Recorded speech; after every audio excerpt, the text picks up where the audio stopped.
So our product category, product line categories. Number one is the mold release agent. So if basically we have the Ecoform Care, uh, Eco MREB, and Eco Split BBWX.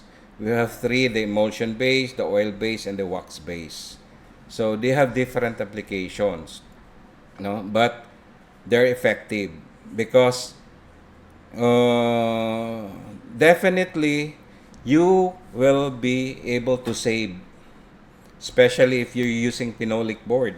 Very expensive. At first, most of the engineers, architect are hesitant at first to use uh, the mold release agent, but because especially they're saying that the phenolic board is already smooth, so the concrete will not stick on the phenolic board.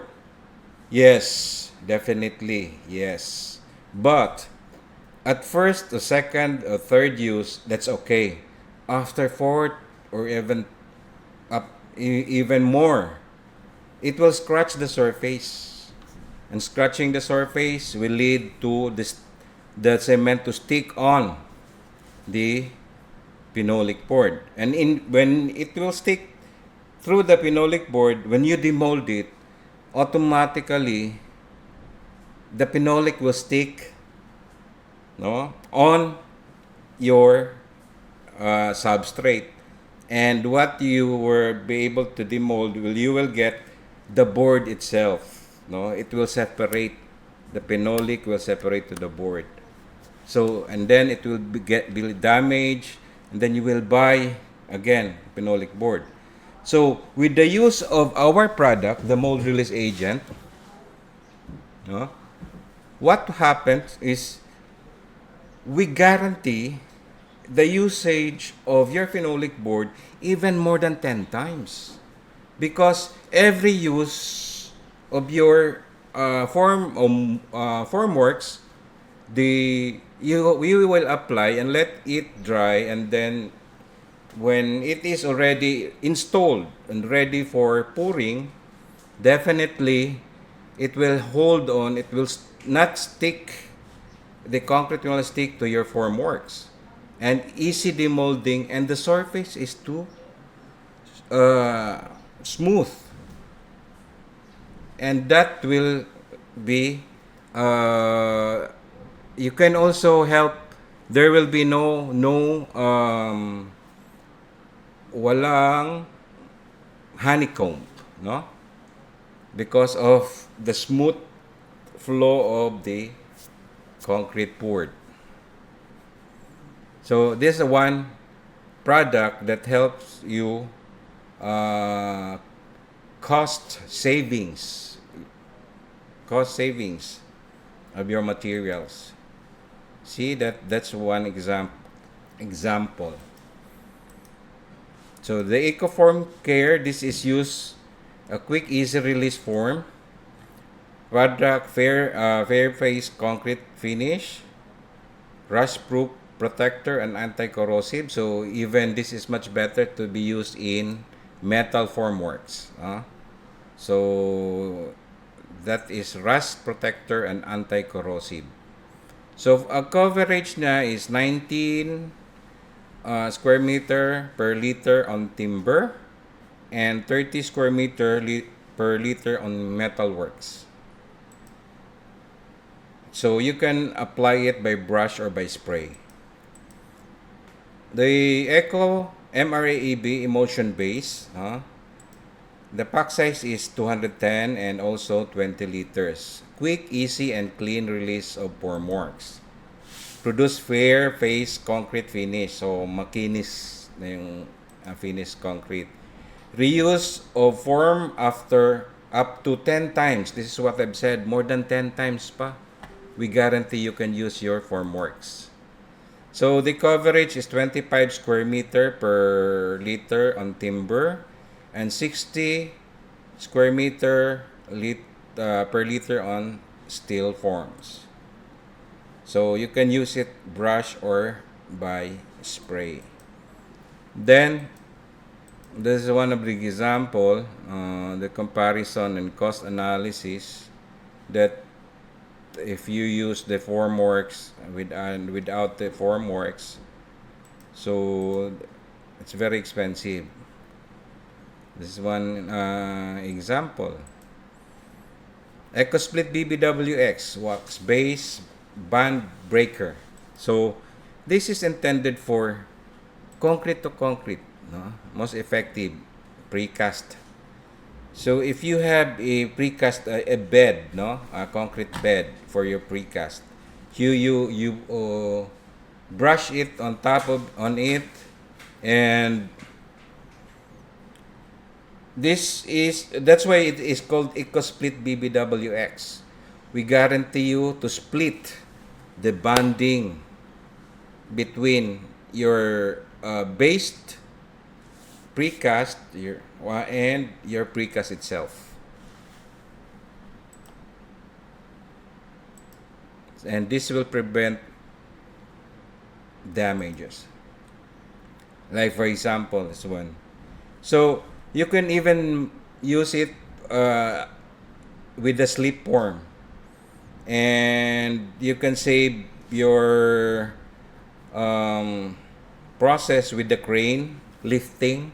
You can save you can eliminate the sagging, because mostly after how many hours you want to lift your precast, because you want it to do a mass production, and with that there is a possibility of sagging, no?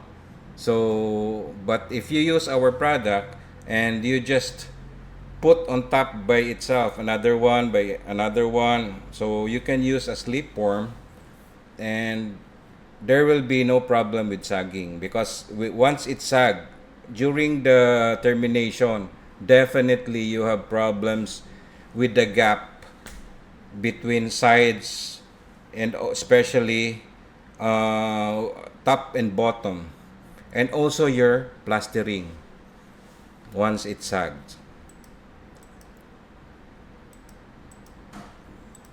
So another product is the concrete admixture, no? The concrete admixture, we have different types of concrete admixture, from type A to type G. So type A is the water reducer, type B is a retarder, type C is an accelerator, type D is a combination of both water reducer at the same time a retarder, type E is a water reducer and accelerator, type F is a super plasticizer, a set accelerator, and a super plasticizer. Type G is a set retarder and super plasticizer. So this is the high early strength type of. So ang question is, when are you going to use this type of products or type of concrete admixtures? Like for example, in the market today, the Hello Blocks manufacturer, that is one. Most of the Hollow Blocks manufacturer in the Philippines, they use an admixture they call molasses. Ang question is, are they using molasses for its right application? Yes, correct. Molasses in an admixture. But what type of admixture is molasses? So, molasses is a retarder. If you look at the base, molasses is sugar. So, the factor, once the cement, you put sugar in your concrete or cement, what is the reaction? The reaction is to retard the setting time, extend the setting time. So that is the only benefit they get using molasses to or in making the hollow blocks, the CHB. So, the other benefit is since it retards, so you can put it in the area where you want it to dry. The only problem with is the strength. There is no effect in strength. The strength you gain is from the cement itself. So that's why most of the hollow blocks maker here in the Philippines, they always pre-wet it, wet curing. But still, no, a lot of them damages as it stocks in their warehouse, especially 1 month, 2 months. So, what is the correct admixture to be used there? So for me, if they use a set retarding, retarder, they can use type D or type G. At least they retard it for them for the workability, for them to work how many hours or how many minutes, plus the added strength. Molasses is only type B, retarder only, no strength. So the longer it stays in your yard, the possibility of damage is there because there is no strength gain every day until the setting time, until it cures up to 28 days. So that is what Econtech wants, no? We want our customer to use the right product for the right application and help them cost efficient sila, no, sa construction or manufacturing or whatever they're doing. So this is the type A sa Econtech. We name it Ecoment TV100. It's a water reducer, meaning once you reduce the water, it will introduce strength to your concrete. So increase design strength through water reduction, reducing shrinkage, chloride free. So we have a dosage required, 0.2 to 0.5% by weight of cement. So that is the dosage, or when we do the trial mix using type A admixture. So but still, once you use the different type of admixture, we still recommend trial mix because of the quality. Here in the Philippines, we have different type of quality of cement. Different manufacturer has different types of quality. We have different types of sand in the more than 7,000 islands in the Philippines. We have different aggregates, no, in different islands. That's why we recommend trial mix prior to mass production to get the desired design mix for your usage. Now, type F, we have the high range water reducer, set accelerator, and super plasticizer concrete admixture. It comes, you can buy it in 210 liters drum or 20 liters pail.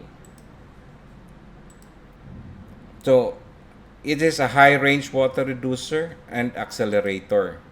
So meaning your 1 day strength will be equivalent to 7 days, and 7 days strength equivalent to 28 days. So if you're using it with your precast, we guarantee you 25 to 30% of strength. Your design strength, let's say we design for 6,000, the 25-30% definitely will be achieved one day. So for the 6,000 psi, for the 30% or even 25%, you will gain already almost 2,000 psi for the one day strength alone. No? So for the 7 days, that is, or even for 3 days to 5 days, you'll get already 50%. So that's 3,000 for 7 days. You will get more. So that's why high early strength precaster use this type F admixture. Especially if you're making Colbert, you're making or a panel type precast. So with high early strength, because of its acceleration. But always remember, still, what we have accelerated is the setting time and also the strength. The curing time is still 28 days at most. That is the standard. So this is a super plasticizer, produce free flowing concrete. So merong flow na siya, no? Daga na siya. That's the correct way. That reduces risk of segregation. As you can see, pag pour mo, nagkuyog, ang tibuok siya, no? Ang flow niya, you cannot see the water, that nauna yung water, talsik yung bato, talsik yung... With this type of admixture, buo. Walang segregation. Pag binuhos mo, kaya hindi ka basta-basta magka-honeycomb. No? So, our recommendation is 0.5 to 3% by weight of cement. So, but if we do trial mix, we recommend 1% by weight of cement. Approximately, that's 333 ml per bag of cement. So, pwede ka, with our dosage, pwede ka mag-overdose. The only thing you considered is the cost. The more you use, mas tataas yung acceleration niya. No? So, if you have a batching plant, or if you're doing a traditional, no, manual or conventional, using one bagger, you can buy it from us in drums or 20-liter pail. Our next one is the type D and type G admixture. So, high range water reducer, set retarder, and super plasticizer. So meaning, from the type F, they have the same result. No? Super plasticizer, high early strength. The only difference is the setting time. Type F is accelerator. Type G is retarder. But both are super plasticizer. Once they set the final setting, pag nag-final setting na sila, you will get the same high early strength. So, saan na ba ginagamit ito? No? Sa pavement, high range, water reducer, and retarder. Promotes high early strength to concrete. No excessive air entrainment. So, yun ang nagiging problema sa concrete natin. If may air entrainment, nagpapahina yan. So, ang ginagawa niya, na meron siyang parang materials to make this air into micro bubbles, no?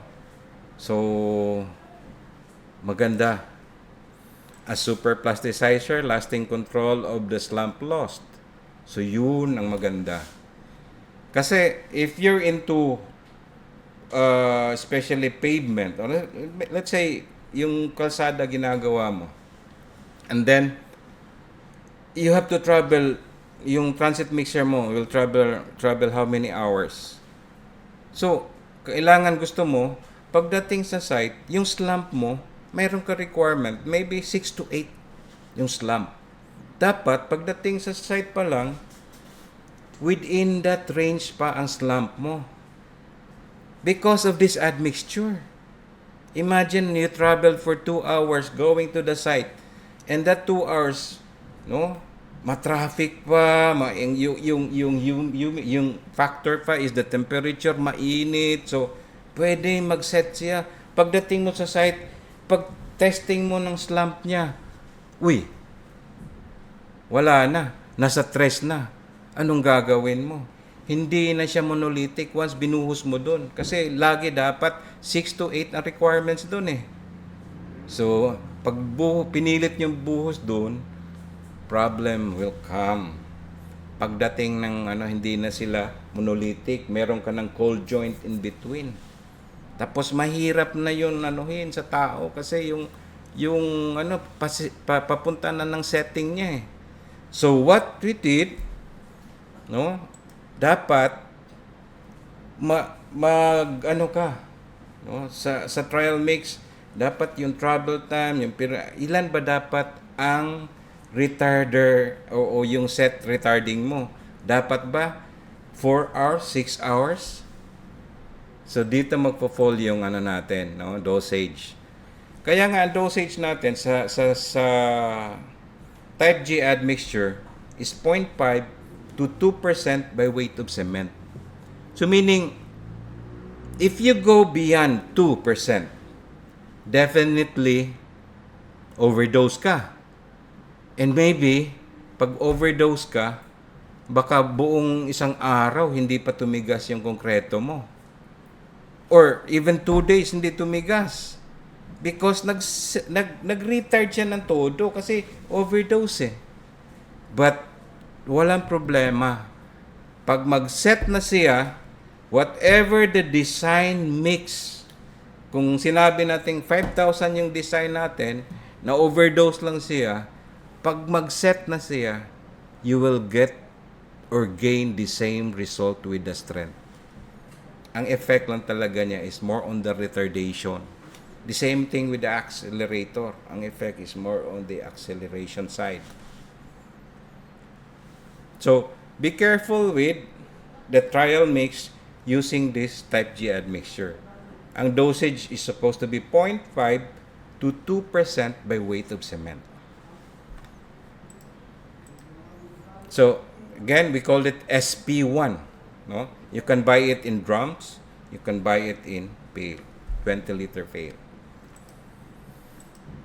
So, again, you can use it if even you're doing conventional o one bagger or traditional mixing, manual. No? Again, we have our technical support. We will teach the correct methodology of application. Again, now we go to the mortar admixture. A mortar admixture is the expanding grout, the bonding agent. No? So, expanding grout, I think this is more on the post-tension design. No? Sila mo ang nagamit nito mostly sa expanding grout. Now, with the bonding agent, Econtech, we set a standard ang Econtech. If you're into overlay, if you're into old to new concrete, no? We recommend the bonding agent. Kasi yung old mo wala nang dikit eh. Wala na yung function eh. Ang magfa-function lang nun is yung bago. Problema niya paano mag-abot yung dalawa, magdikitan sila. Isa lang yung. So what the bonding agent will do, pag in-applyan mo siya ng bonding agent, may pinagandang nagiging sound na yung surface niya. At the same time, sticky na siya. Meron na siyang yung dikit. So once na mag-pour ka sa bago, magdikita na silang dalawa. Hindi lang yung isa lang yung didikit. So that is the importance. So sa Econtech, we set a standard basta old to new concrete application dapat mayroong bonding agent. Yan. So with the expanding grout, we call it EcoZeg, no? Eco plus Zeg expanding grout. And with the bonding agent, we call it Ecolatex. Our product name is Ecolatex. So always remember the Ecolatex, you buy it if you need a bonding agent. So we Ecolatex sa Econtech.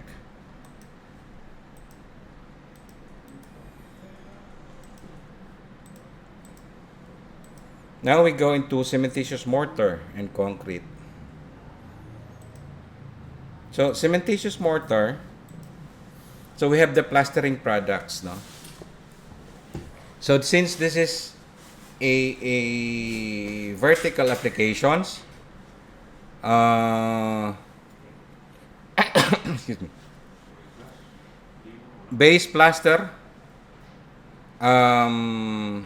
we have the thick plaster, CHB. We have the thicker plaster, we call it CTA. The thin plaster, mortar, and Ecofill fine, skim coat. So, as you can see, sa plastering product pa lang, magdepende. Ang Econtech, we have created products from thin to thick. And we have even the base plaster to prevent debonding.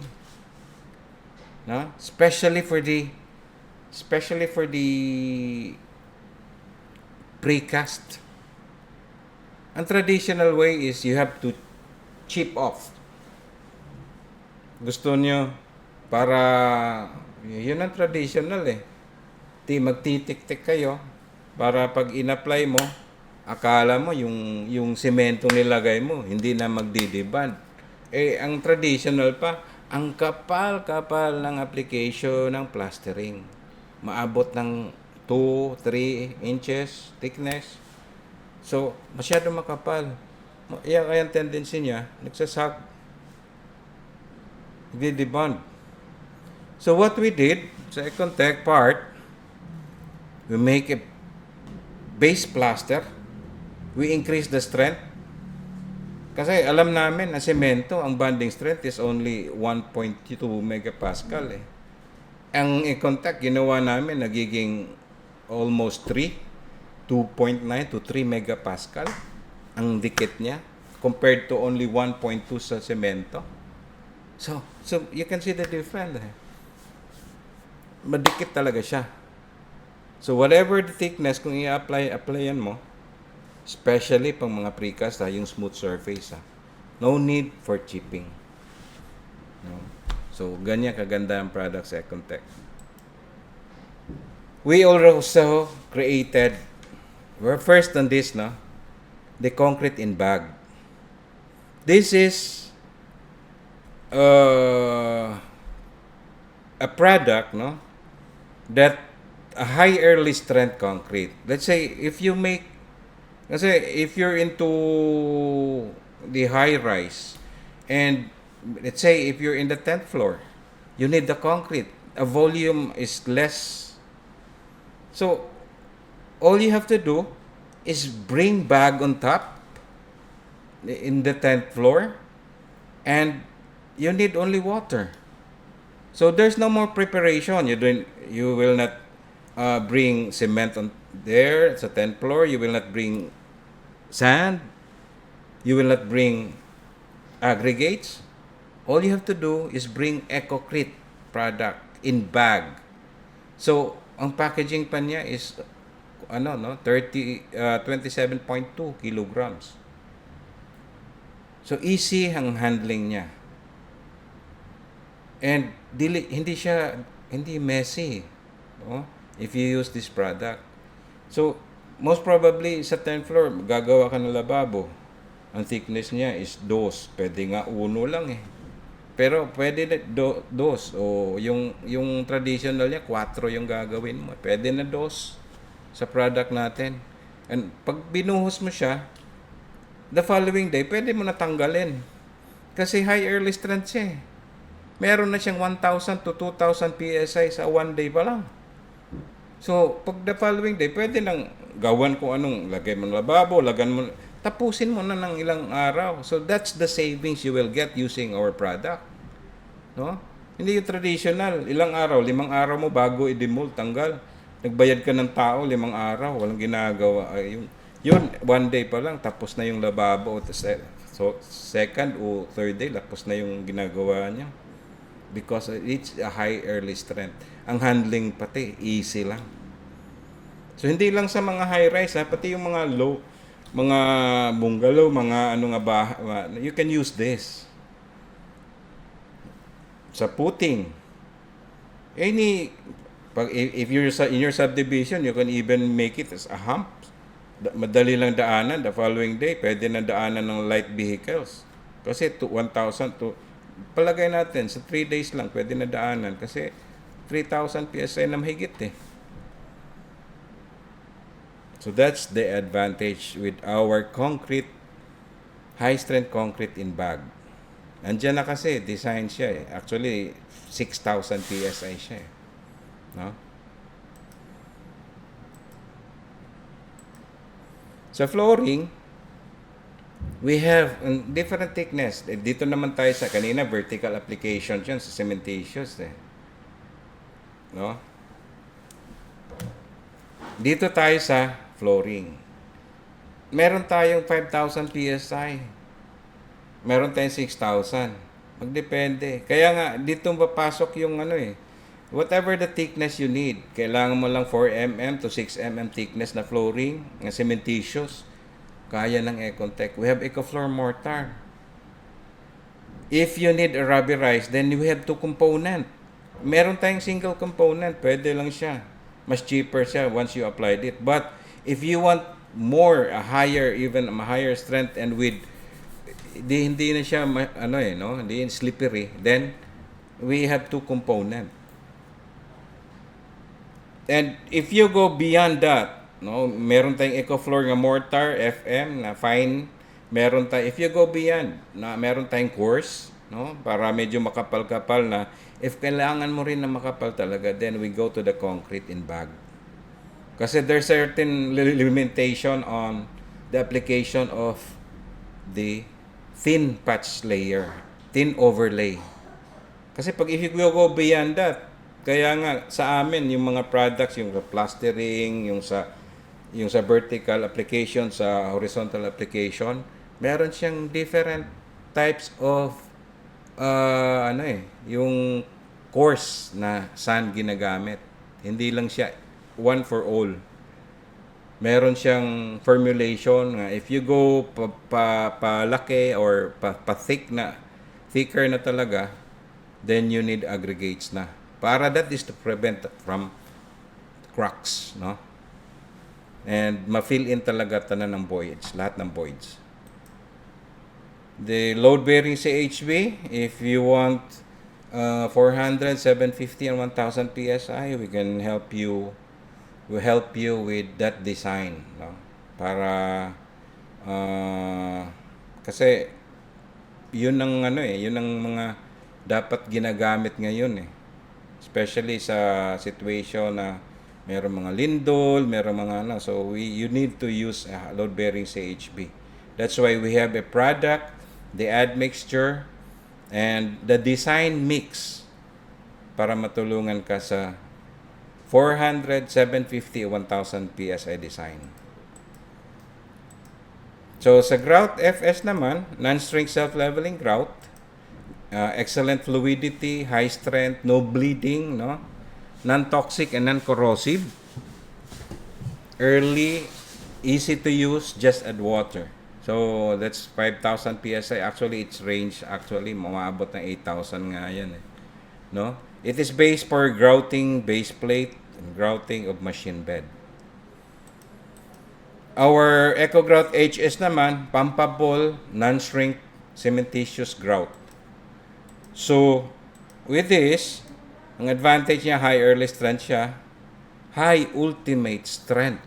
Kasi 10,000, ano nga kami sa EEI eh, umabot siya ng 12,000. Almost the same, similar na sa strength sa epoxy. Dense, non-shrink siya, no? Non-toxic, non-corrosive, chloride and iron-free. So, grounding of machine beds. Kasi kahit ng mga machines mo, malakas yung vibration. Hindi niya ika-crack yung ano mo. No? So, this is also can be used for repairs of cracks. Say, meron kang cracks ng mga 10 mm sa pavement mo or sa may honeycomb ka sa ano mo sa columns or beam. Pwede gamitin. No? Before the retrofitting yung mga carbon fiber technology, we have to use this first prior to the carbon fiber technology. Like this is the one example, no, sa pedestal mo, the gap between the plate, and you can use pump or you can use it by gravity. No, like for example this one. Yung technician namin, merong gap naman siya, so they use walang pump, they use by gravity lang, no? So it also na-serve yung purpose niya. The CTAB, look at this product. This is one of the sellable product namin sa Econtech. Talagang trusted sa lahat ng contractors, especially sa Cebu. As you can see, nagdikit kami ng hollow blocks na load-bearing hollow blocks. Size. Maybe ang weight niya is nasa mga 26 to 28 kilos. Dinikit namin sa column. And the thickness is only, ang pagdikit niya is only mga 6 mm. And after 7 days, tinanggal namin yung ano, sa ilalim, tapos support sa ilalim. Tapos, tayo namin yung tao, pinalundag-lundag. As you can see, walang, hindi siya natanggal eh. Ganon kaganda ang banding ng CTAB. And you can use it also even straight to finish na, whatever the thickness. So, ang mixing niya, slurry will depend on kung anong paggagamitan mo. If suspended siya, then ang water is controlled once you mix it. Because sa paleta, even once you scoop it, no? Once, pag binaliktad mong ganon, mga 3 to 4 inches, hindi nagsasag yan, hindi nalalaglag yan. Ganon kaganda siya. So, this is actual, one of the building na ni-repair namin. Nag-chipping na sila. Traditional nga lang sila. Kaya nga ni-repair ang ginamit nila nito, contact product na pina-repair din the whole area. This is the problem, most of the problems sa construction. And Econtech can correct that. So, ang masaklap niyan, as contractor, sa harapang bulsa, dapat kinukuha mo yung budget lahat ng construction eh. Pag ganito na type, dumudukot ka na sa ibang bulsa eh. So meaning, bayad na yan dapat, yung labor, materials, tapos yung i-repair mo. So, yun ang i-eliminate ng Econtech, no? Yung rule sa Econtech na pangatlo, we do it the first time. Wala dapat second time ang construction eh. Kung second time ka na, dumudukot ka na ng sa kabilang bulsa eh. Pag hindi pa rin na, dumukot ka, napunta ka sa ibang supplier, tapos ganun pa rin. Hindi ka mababayaran. Kasi, tayo, di ba? Progress billing. But prior that, paano ka babayaran kung ganyan kapalpak, di ba? So, we have to work hand in hand. Kaya nga, business partner ang treatment ng Econtech sa contractor. So, this is deleted. Wala yan. Si TAB, straight to finish na yan. No? Then, Eco-filler, again, pag makapal yung application mo. Eco-fill mortar, this is a thin. Pag correction lang ng mga surface, no? Non-crack siya. Then, Eco-fill fine, skim coat.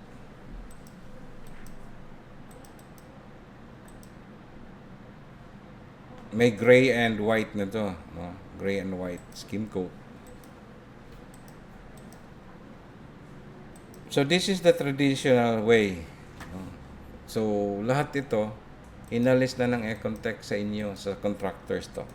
So, there's no preparation. Yung handling ng buhangin, yung mixing ng traditional sa site, nga, you cannot get the consistency, no, sa quality ninyo. Kasi, pwedeng maraming semento, maraming, or less ang semento.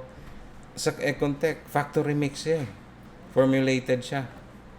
And pagdating sa inyo, sa product sa Econtech, ready to use na tubig na lang. So, ang laki ng savings. Nawawala ito lahat sa inyo. Yung tao, yung process, yung mixing na traditional, yung handling, lalo na pag nasa taas, or even yung waste mo sa bistay mo, mo pa. No? Babayaran mo pa uli. So, lahat eliminated yan using Econtech product. And mostly, non-cracks pa. Kasi in-enhance namin yung quality ng traditional. So, upon using our products, no, plastering products, we guarantee you, you increase your productivity by 50%.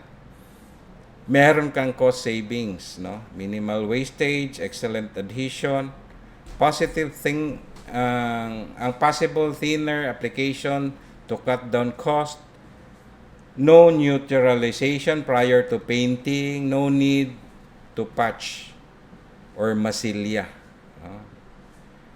Consistent quality, factory mix, yun yung pinakamaganda. You'll buy it today, you'll buy it next month, you'll buy it a year after, you will get the same quality dahil factory mix siya, formulated siya.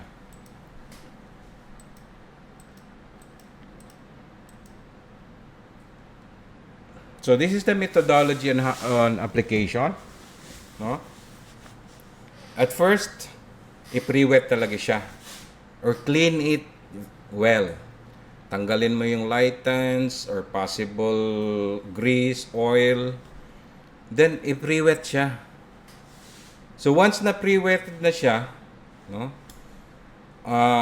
Kailangan walang standing water na na-absorb na niya. Pag hinimas mo or hinawakan mo siya, walang didikit na tubig sa mga daliri mo.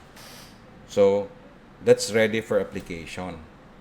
And for mixing of product naman, make sure na yung water, no, o sa product na enough lang, no? Hindi yung masyadong malabnaw. And so, sa first na-hydrate mo na yung na-hydrate mo na yung substrate. Pag in-apply mo na yung product, kasi tapos ka na mag-mix, in-apply mo yung product, there's no reason ang substrate hihigupin niya yung tubig sa product. Kaya magiging ma-dehydrate yung product. Since saturated, hinhydrate mo yung substrate niya. So, meaning, yung application mo ngayon ng plastering or even the skim coat, ang nipis niyan. 1 to 2 mm lang yan ang skim coat. So, kung hindi mo sinaturate yung pag-pre-wet, possible, hihigupin niya yung water nga nasa skim coat. And what will happen? Ma-dehydrate, kaya nagpa-powder siya. No? Same thing sa mga tile adhesive. Hindi mo siya, hindi. Kaya nga, pag na-dehydrate, hindi mo priniwet yung ginamitan mo na substrate mo, nilagay mo yung tile adhesive mo, pag nilagay mo na yung tiles, pareho pa naman nga. Kung ceramics, hindi mo rin priniwet yung ceramics mo, parehong hinigop ng ceramic ang tubig sa tile adhesive at saka ang substrate naman, nang hinihigop niya yung tubig sa pareho. Kaya na-dry, na-dehydrate yung tile adhesive. Kaya yun ang cause ng ang tiles pumuputok. Ganun. So, ang substrate preparation, very critical ang pre-wetting of substrate, proper mixing of product with the correct water cement ratio, and the application. Ang application natin dapat within the working time lang. Pag alam mo, pag minix mo na ang semento, lalagyan mo na ng tubig, meron ka ng certain period, may time frame ka lang para sa application. Pag umaga, inabot ng hapon, in-apply mo, meaning nakapag-set na siya, lalagyan nila ng tubig, hindi na maganda yun. Kaya nga mag-mix ka lang ng enough para sa proper application mo. Kag inabot umaga, nag-mix kayo marami, damihan nyo na kasi para hanggang hapon. Which is very wrong. Kasi nag-set na siya, nagka-final set, but lagyan mo ng week na yun. Kaya lahat ng possible na mangyari, nandun yung cracks, mag-deband, lahat ng possible problem, nandun. So, very important ang methodology of application. Okay? Whatever the product, lahat talaga, very important na. Yan, sa Econtech.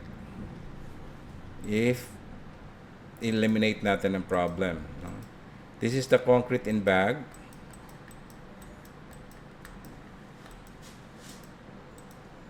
So, ang application niya, ipagbuhos mo, pag mga lang, pwede na concrete in bag, no?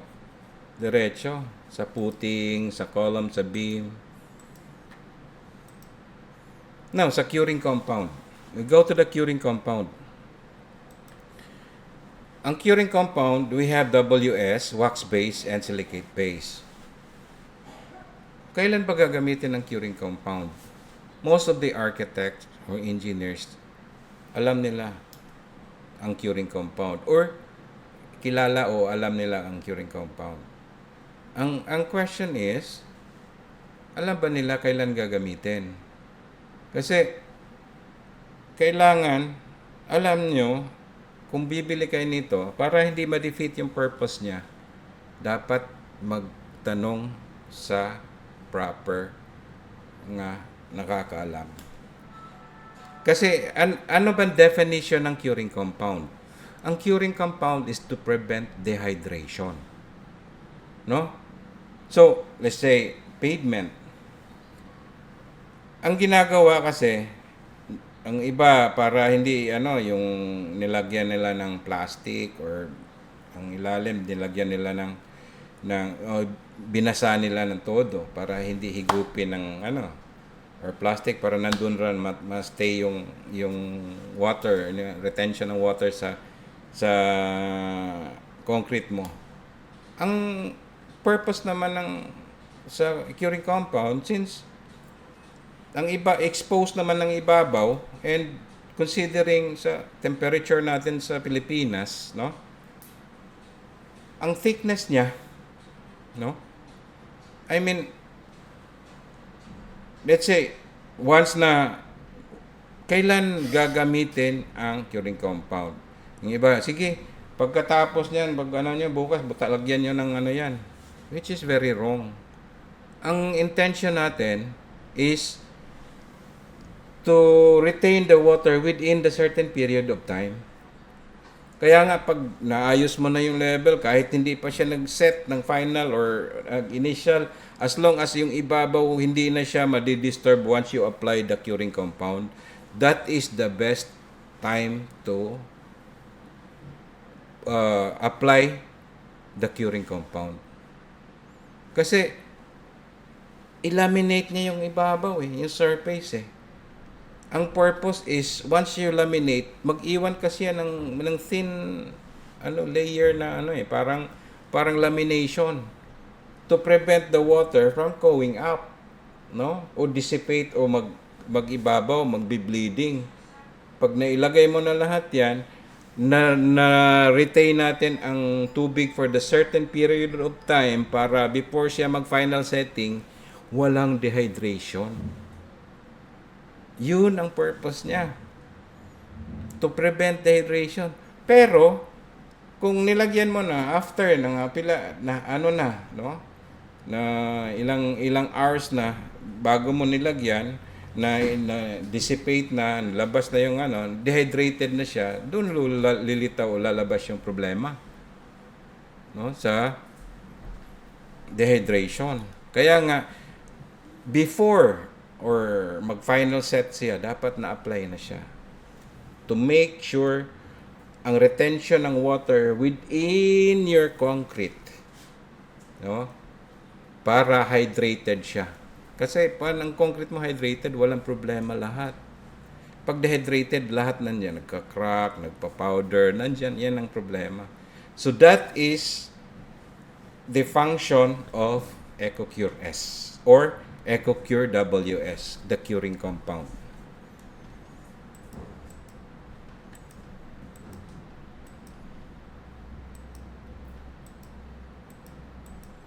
So,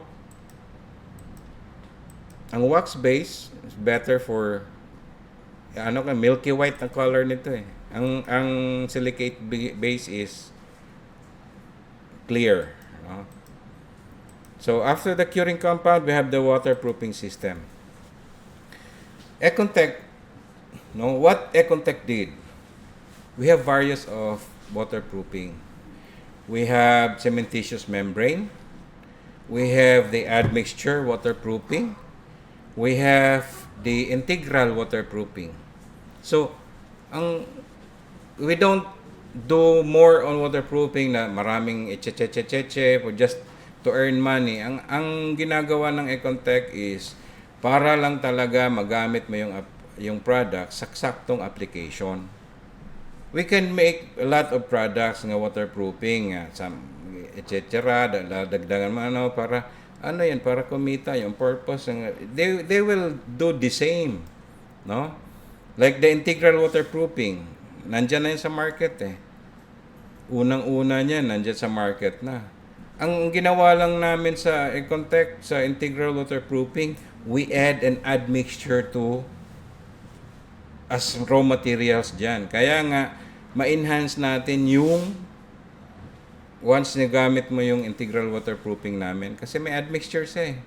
Yung nauna niyan sa market, walang purely to prove that meron kaming nilagay dyan. Yung nauna sa market, tsaka yung sa amin, ilagay mo sa baso. Lagyan mo ng tubig. Kanawin mo sila. I-mix mo sila. Makikita mo yung sa Econtech, hindi siya mag-mix yun agad kasi hydrophobic powder sila eh. Both hydrophobic powder.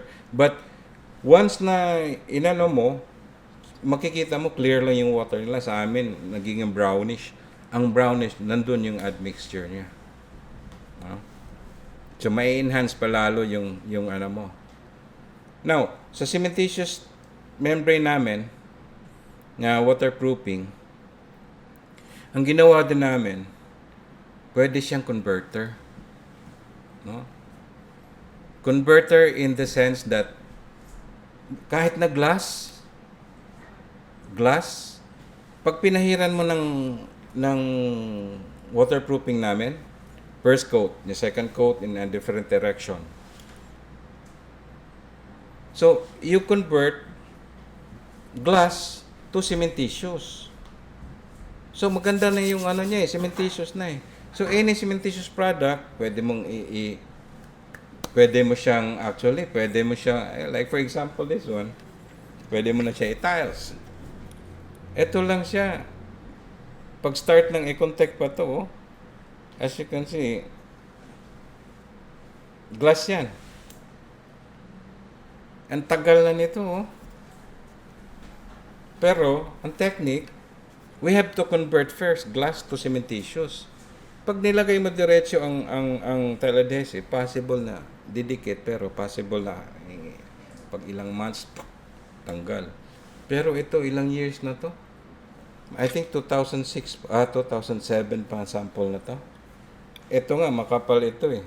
Hanggang dito pa to eh.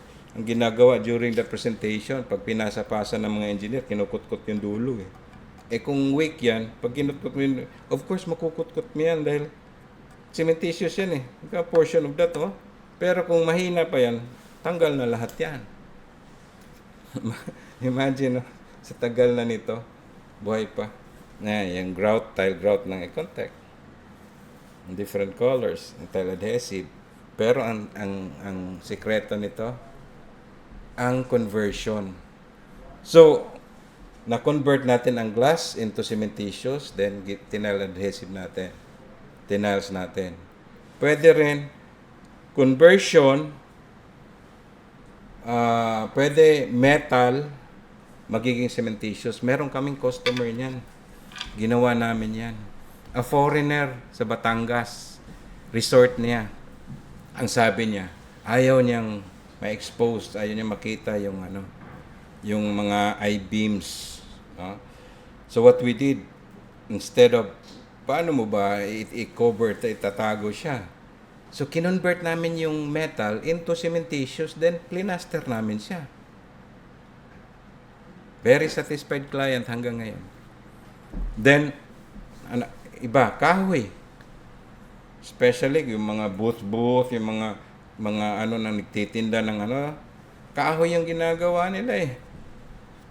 Hindi, ang iba pinolik yung ang iba tiniles talaga eh. Pag tiniles mo, yung kahoy, i-convert mo muna yung wood into cementitious nga substrate.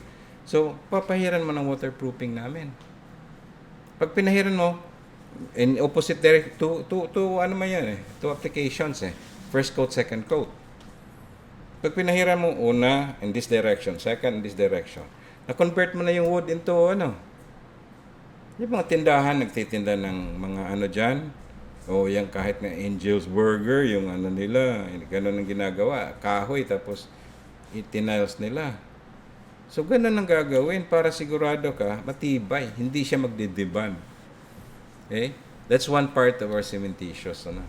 Kaya nga yung sample namin sa cementitious namin, karton lang yan eh. Karton, pinahira namin, first coat, second coat, pinurma namin ng box na gano'n. Lagyan mo ng tubig, pwede na nga lagyan ng isda kasi even potable water, pwede siya eh. No? So, nang ganun kaganda ang waterproofing na Econtech. And this is very much trusted sa mga swimming pool contractor sa Cebu. Ang dami na naming pinang re-repair from car sa Lapu-Lapu, yung mga resort owner, hanggang Barili, doon sa Barili. Yung mga may swimming pool. Econtech product na yung nila, sa waterproofing. Then, Aquatite. So, this is the integral one. Ito yung integral is isama mo one bag for every one cement. So, kung ilang semento ang isang one bagger ka, one bag nilalagay mo. Yun yung niya. No? Ang EcoFlash naman, NPW, waterproofing concrete admixture, ang function niya, dinidense niya yung pinapaganda niya yung ng concrete mo eh. Kaya nga hindi na tubig, no? Nabablock na niya yung tubig because very dense ng ginagawa niya sa concrete mo. Ito, ang number one ko dito is the Alturas country sa Bohol. Kaya most of the projects, sila yung nito they will get 10 drums halos every month na may sa batching plant nila. And this is very much trusted. Matagal na nilang ginagamit to. So very much satisfied sila sa sa design mix nila. Thank you very much on that. Then, top seal, ito yung sinasabi ko. Ang daming purpose nito.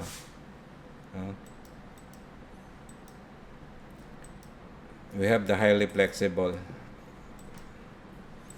So, as you can see, a roof deck Actually sa Manila ito no na may ano Econtech yung ginamit nila.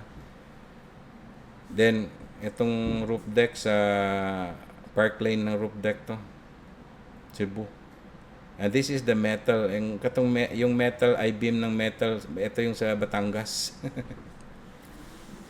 Yeah, ito nga oh, yung ano bricks na ano.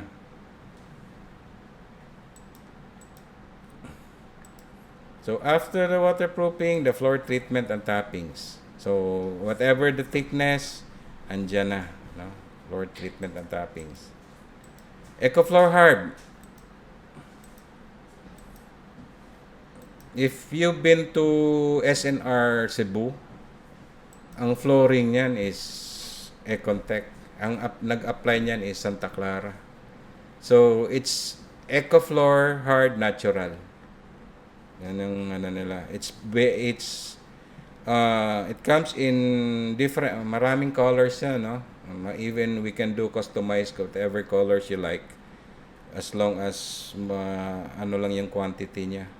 So, ang available namin nito always is the natural gray, brown. These are the colors, but if you need, meron kasing iba na gusto customize we can do it for you. Kasi kami naman gumagawa talaga in your parking lots, garage, warehouse, engineering workshop, service station, factories, quays. Abrasion resistant siya, no? Reduce dusting, improve resistance to impact, improve resistance to oil and grease. Kasi hindi siya basta mag-penetrate yung oil and grease I have one factory sa Cebu nga pinuntahan na nasa loob na ng concrete nila yung oil kasi yun ang negosyo nila Nagluluto sila ng mga ng mais na yung mga chichirya yung oil nila hindi na sa surface nasa loob na ng concrete nila. Yan ang problema. So, isang yun nga, susolvin pa ng Econtech yun. No? So, easy to apply, floor hard, i-broadcast siya over the fresh slab. So, yun yung lang nito ang Eco Floor Hard, kailangan fresh slab ka. Bago yung bago yung concrete, no? And then, i-broadcast mo siya. The same application sa traditional way na yung almagre. The only thing is the almagre is lang siya talagang cement, colored cement lang. Itong EcoFloor Hard, meron siyang silica sand which is mortar talaga siya. Hindi lang siya grout. Pag nilagay mo yung grout lang yun Ito mortar talaga. So that's the difference kaya scratch o abrasion resistant siya. Yeah, impact resistant too. So, ito yung one of the projects sa Sarimanok Page Plant sa Naga. Power float ng ginamit doon. Tapos, ayan, binobroadcast siya. Natural to. This malaking planta to sa Naga sa may Langtad. Sarimanok Page Plant.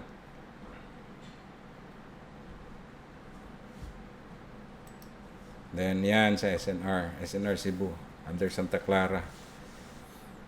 EcoFloor Hard Natural yan. Sa EcoFloor Mortar naman, ang thickness mo from 3 to 12 mm. Yan. So, mga repair lang, mga thin patch o thin layer. No? Yung mga correction sa surface. This one, project application actual to sa Econtech sa flooring sa I think one of the AER project to sa Manila. Yan, as you can see yan yung Econtech product. Then concrete and bag again.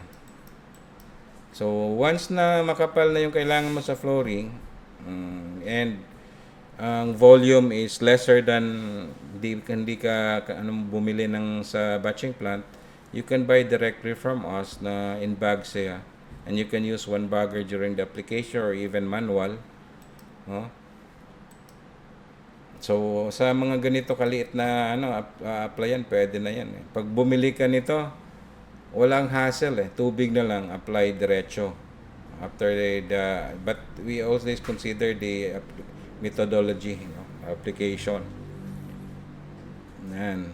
Simple lang. Hindi ka hassle na bibili buhangin, semento, at saka bato. Yan. Then, tile adhesive. Yan. So, mostly, ang mga tile manufacturer, no, na meron silang sarili na tile adhesive, ganon. But, for us, we make also regular, premium, and heavy duty depending on sa application sa tiles.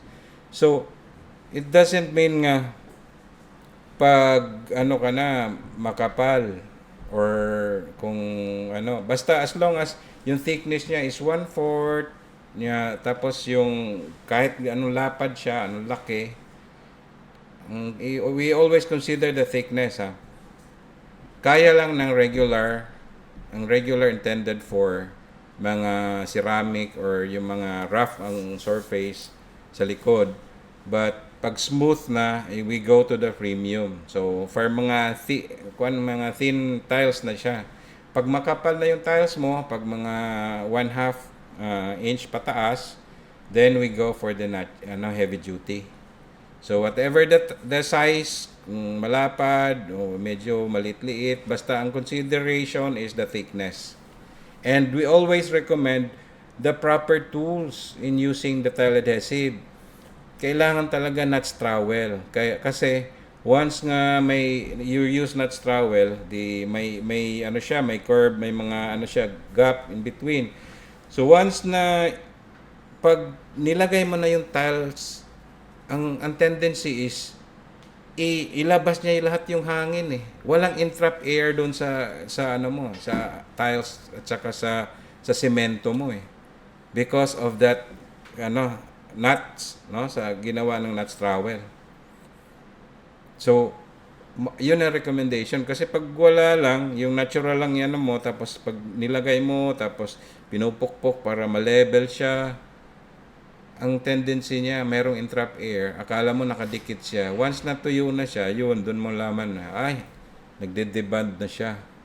So, kaya malaking bagay ang paggamit ng nuts trowel. Okay? Dalawang klase ang nuts trowel. May B-nuts for manipis na tiles. May square nuts para sa makapal na tiles. Kasi yung V-nuts, 4 mm ang thickness ng nuts eh. Ang ngipin niya eh. So, pag kinayod mong ganon, pag nilagay mo ng ang tiles mo, 2 mm finish na siya. So, lumulubog siya ng mga halos 2 mm. While ang V-nuts, ang square nuts naman, 6 mm ang thickness niya. So, since makapal yung tiles na nilagay mo, pag lagay mo ng tiles, ang finish niya 2 mm finish pa rin. So, nawala yung mga 4 mm na ngipin na flat na. Doon tatalsik yung doon lalabas yung hangin. So, yun yung importante. So, yung methodology of application, tinuturo talaga namin yan. Proper application, proper. Para walang problema sa application natin, no? So this is the tiling tools, no? Square nuts, V nuts. Yan. So, yung tile spacer lang sa atin, kasi meron talagang hindi perfect ang sizes, no? Kaya I think ang tile spacer is not effective sa atin. Effective pa rin yung traditional way sa mga meron lang silang pako na nilagay. And then for the tile grout, marami tayong klase ng tile grout, no? Ang pack size lang namin is 2 kilograms. 10 packs per bag or per box, I'm sorry. And then iba-ibang kulay, no? But ang application niya, Ang daming lumabas sa ano, pero ang the best application, I think, is yun pa rin traditional, yung tsinelas. Kasi ang ganito nga na type pag in-scrape mo, hindi siya magpe-penetrate within basta-basta While dun sa traditional na ginagawa ng mga tile setter, pag nilagay nila ng ganun, iniisa-isa talaga nila yung importante 'yan para hindi maano yung mga edge ng tiles nyo. Hindi mabibitak o hindi mabasag. And last but not the least on our product lines category is the concrete repair products. So we have cementitious type, no? We have the epoxy band, epoxy mortar, and the injection, no? So kung depende sa crack mo, hairline cracks, we go for the epoxy. And if you go ang mataas yung ano nyo, we go for the cementitious kung medyo malaki na yung crack. But still, ang standard way of repairing cracks sa Econtech is ibikat talaga natin siya. Ibikat, even kahit na epoxy siya or cementitious siya, prior to injection, prior to pump, no? Kailangan ibikat talaga siya. The reason is, pag binikat mo siya, ang force niya is parang ilang direction. Yung V niya, ang force niya, ano siya in this direction, and this direction, and other direction. So, tatlong beses. While kung vertical lang, mo lang, pinalaki mo lang ng grinder, tapos i-apply mo siya, ang force niya is both direction lang, isa lang. Kaya kung walang shear strength, no? So kailangan mo especially kung may shear strength na yun ang pagpapatibay yung V-cut. Kung lang, ang force mo in this direction lang So standard sa Econtech mas matibay pa rin talaga i-V-cut siya. Like for example, ang pavement actually sa Manila sa tollway ni repair. Yan.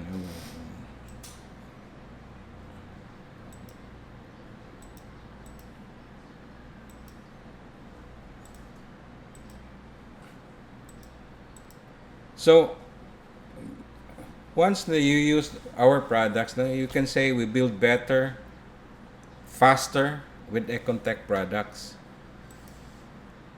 because we already made a hazard analysis program on the various applications, or even our product itself for the hazard analysis. Once you use this product, what will be the effect, cause and effect. So we guarantee you that we do the product quality, protection of life, properties, and environment, the risk management. And once na use our products, we guarantee the waste minimization program or the cost savings program, no? Na streamline natin yung process. Nawalan yung process, yung tao, yung process, na eliminate na non-valuable works or process, and convert it into the cost savings, no? So, and even mga back job, wala na. Yan ang masakit no? So, as showing you Econtech techniques, no? We build Econtech techniques, showing you a simple construction, simple house using most of the products sa Econtech.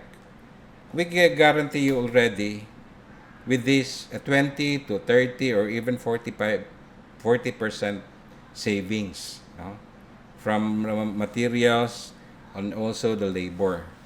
And especially the completion schedule. We can finish ahead of schedule, and that is a very big savings, no? And a guarantee, a quality that we don't get money from other pocket just to make repairs. That is how we're going to work with you. That's why we want you to be our business partner sa construction.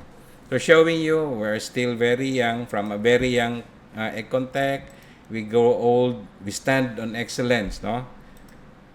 Gawang Pinoy, kasi we're 100 Filipino, and dili lang Filipino, Bisaya from Cebu, actually. Ato ni Bay. And you can say we build using Econtech techniques because we're not selling product itself. It is really a technique and technology. That's why we are called Enesio Construction Technology Incorporated. And you can like our Facebook, and we have also our website.